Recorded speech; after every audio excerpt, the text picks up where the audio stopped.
Hello everyone, nature of লাভলিতে আপনাদের সবাইকে স্বাগত। আমি ওয়েস্ট বেঙ্গল থেকে বলছি। তো এখানে তো প্রচণ্ড বৃষ্টি, আর কোথায় কোথায় বৃষ্টি হচ্ছে আমি জানি না। এটা হচ্ছে শুরু হয়েছে কালকে ওই দুপুর 2টো থেকে হাওয়া, তখনও বৃষ্টিটা ছিল না। তারপরে তো যখন 3:30 4টে বাজলো তখন থেকে হাওয়া আর বৃষ্টি, আর রাত্রেবেলা প্রচুর ঝড় বৃষ্টি হয়েছে। সেটা বুঝতে পেরেছি সকালে উঠে, রাতে তো আর কিছু বুঝতে পারিনি। আজকে বিশাল বড় একটা বিপদ হয়ে গেছে, মানে আমাদের বাগানের যে সুপারি গাছ ভেঙে পড়ে গেছে পাশের বাড়ির ছাদে। তো সেটাকে দিয়ে যখন লেবার দিয়ে কাটানো হলো, সেটা গিয়ে পড়লো একদম কারেন্টের পোলের ওপরে, পুরো কারেন্টের তার ছিঁড়ে গেল। আর রাস্তার মধ্যে এমনভাবে পড়ে রয়েছে, তার জন্য পাহারায় থাকতে হলো যতক্ষণ না ইলেকট্রিক সাপ্লাই থেকে লোক এসেছে, যে ওই রাস্তায় যেন কেউ না আসে। এদিকে রাস্তায় জল, তার মধ্যে কারেন্টের তারটা ছিঁড়ে গেছে। তো ভীষণ অসুবিধার মুখে পড়েছিলাম আজকে ওই বাগানের সুপারি গাছটার জন্য। এখনও পর্যন্ত কারেন্ট নেই। এদিকে আজকে নিয়ে এসেছে চিকেন। প্রথমে ভেবেছিলাম খিচুড়ি, ইলিশ মাছ ভাজা আর বেগুন ভাজা, তো সেই মতো প্রচুর সবজিও নিয়ে এসেছিলো আগের দিন রাত্রে। তারপর ভাবলাম যে না থাক, একটু ঝোল ভাতই করে দিই। তো চিকেনটা নিয়ে এসেছে, আর কারেন্ট তো অফ, যার জন্য আমি শিলে মশলাগুলোকে বেটে নিলাম।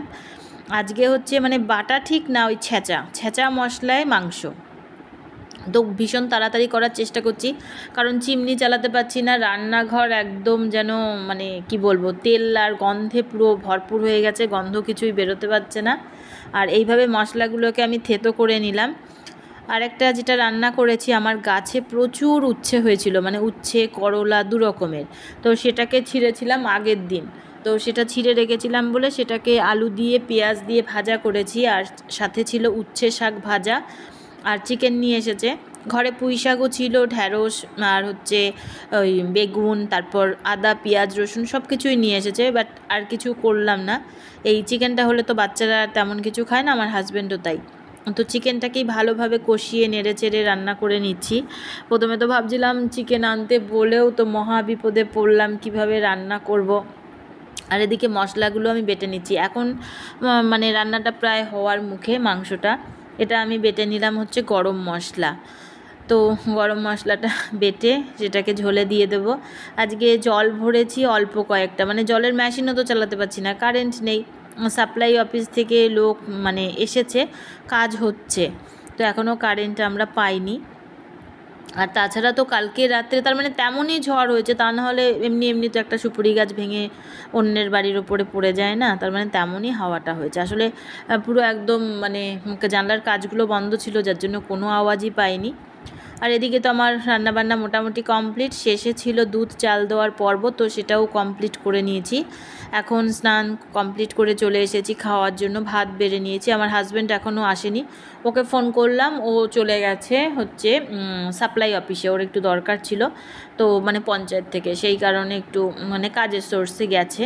তো প্রচণ্ড বাইরে ঝড় আর বৃষ্টি হচ্ছে, আমি তো বারবার ফোন করছি আর বলছি তাড়াতাড়ি করে বাড়ি চলে আসো, দিয়ে খেয়ে যাও। তো জানি না এখন কটায় আসবে। আর এদিকে আমি ওদেরকে খেতে দিয়ে দিলাম। বাচ্চারা উচ্ছে কেউ খাবে না, শুধু সন্টু খেয়েছে। আর খাওয়া দাওয়া কমপ্লিট করে চলে এলাম বাগানে। এই যে বাগানের এই গাছটা ঝড়ে পড়ে গেছে, আর আমার এত সুন্দর সুন্দর ফুল গাছগুলো পুরোই শেষ। মানে কি বলবো, ফুলগুলো তুলতাম না বীজ বানাবো বলে, কিন্তু এমনভাবে ডালটা ভেঙেছে, বীজটা মানে তৈরি হতে পারলো না। এখন আমি জানি না কি হবে। এখানে প্রচুর গোলাপ গাছ আছে, লঙ্কা, দোপাটি, তারপর হচ্ছে তারা ফুল গাছ। এটা 2 রকমের তারা ফুল গাছ। দেখো সমস্ত গাছ একদম মাটির সাথে লুটিয়ে গেছে। এত শখের গাছগুলো এইভাবে যে চোখের সামনে দেখছি, এত খারাপ লাগছে। আর এই হচ্ছে উচ্ছে গাছ, আর এখানে লাউ, চাল কুমড়ো সবই আছে। কুমড়ো মানে কোনো কিছুই বাদ দিইনি, যেটা লাগিয়েছিলাম মোটামুটি হয়েছে। আর কোনো বাউনি ছাড়া, মানে কোনো ওই কি বলে মাচা, ওই মাচা ছাড়াই কিন্তু সুন্দরভাবে বড় হয়ে উঠেছে। যাই হোক, মানে ওই লাউ কুমড়ো আর কে খায়, ওটা তো মানে বাজারে কিনতেই পাওয়া যায়, বাট ওই মানে টাটকা টাটকা শাক সবজি ওটাই কিন্তু ভালো লাগে। মানে পাতাগুলো, মানে লাউ চাল কুমড়োর পাতা খাওয়ার জন্যই লাগানো। তো হয়েছে, তো দেখলাম এবার। এখন চলে আসলাম ছাদে তো আজকে আমি সকাল থেকে টাইমই পাইনি আসার। তো এখন আসলাম, এসে দেখি ছাদেও তো অবস্থা ভীষণই খারাপ। হাতে ফোনটা রয়েছে বলে গাছটা তুলতে পারলাম না। রজনীগন্ধা স্টিকটাও পড়ে গেছে, চাপা ফুল গাছটাও পড়ে গেছে, মানে গাছপালা একদম তছনছ হয়ে গেছে।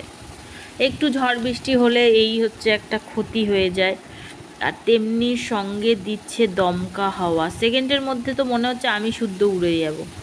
তো যাই হোক, এটা 50 কিলোমিটার বেগে আসার কথা ছিল, ততটা কিন্তু আসেনি, কিন্তু যেটুকু এসেছে তাতেই তো প্রচুর ক্ষয়ক্ষতি করে দিল। সবথেকে বেশি কষ্ট পেয়েছি ওই সুপুরি গাছটায়, মানে সুপুরি গাছটা যখন আর কি ভেঙে পড়েছে তারের উপরে, মানে ভীষণই ভয় পেয়ে গেছি আজকে। ওদিকে রাস্তায় জল, সমস্ত লোকজন আসছে, মানে দাঁড়িয়ে পাহারা দিতে হচ্ছে, বলতে হচ্ছে, নক করতে হচ্ছে যে এই রাস্তায় আসবেন না, কারেন্টের তার ছিঁড়ে পড়ে গেছে। আর এই হচ্ছে বাড়ির সামনে, আমার গেটের সামনেটা এরকম জল বেঁধে যায়, একটু বৃষ্টি হলেই এই অবস্থা হয়। মানে বৃষ্টি হলে কোথাও বেরোতে ইচ্ছা করে না, এই রাস্তাটা এরকম জলের কারণে ভীষণই মানে বিচ্ছিরি লাগছে।